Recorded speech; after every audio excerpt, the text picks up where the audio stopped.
ہم تو رو رہے تھے کہ بلدیہ کورنگی میں ہی گڑبڑ گھوٹالا چل رہا ہے، لیکن بلدیہ اعلیٰ حیدرآباد میں یونین بھی دیوار پہ سر مار رہی ہے اور بڑے دھوم دھام سے مار رہی ہے، اور وہ بھی یہی کہہ رہی ہے کہ ہمارا تو اب اللہ ہی حافظ ہے اور اللہ ہی مددگار ہوگا، اس لیے کہ گزشتہ کئی سالوں سے ایڈورٹائزمنٹ کی مد میں بلدیہ اعلیٰ حیدرآباد میں ٹھیکیداروں کو ایڈجسٹمنٹ کے نام پر نوازا جا رہا ہے۔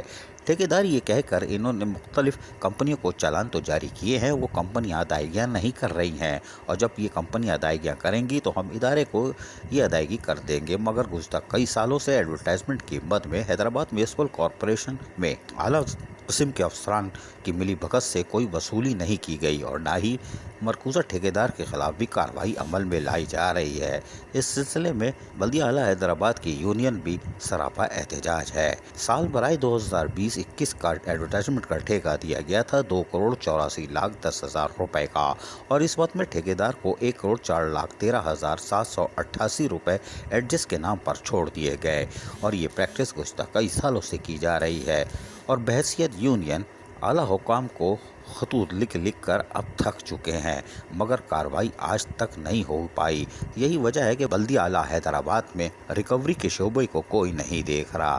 یونین سراپا احتجاج ہے اور وہ اللہ کی طرف دیکھ رہی ہے، لیکن یہ بڑی معنی خیز بات ہے کہ بلدیہ اعلیٰ حیدرآباد میں کیا افسران جو موجود ہیں اعلیٰ قسم کے، ان کا کہیں لنک بلدیہ کورنگی سے تو نہیں ملتا؟ وہاں پہ بھی ٹیکس ڈپارٹمنٹ میں ساری بڑی فلمیں موجود ہیں، کیونکہ ایڈمنسٹریٹر ڈپٹی کمشنر بھی غافل ہیں، مال ادھر ادھر ہو رہا ہے۔ خیر کوئی بات نہیں، بلدیہ اعلیٰ حیدرآباد میں کیا ہو رہا ہے ہم نے بتا دیا۔ عزیز عارف KBS بلدیاتی نیوز۔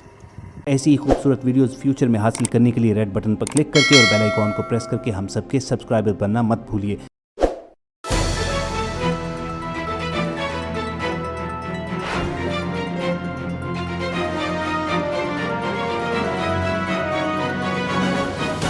KBS بلدیاتی نیوز۔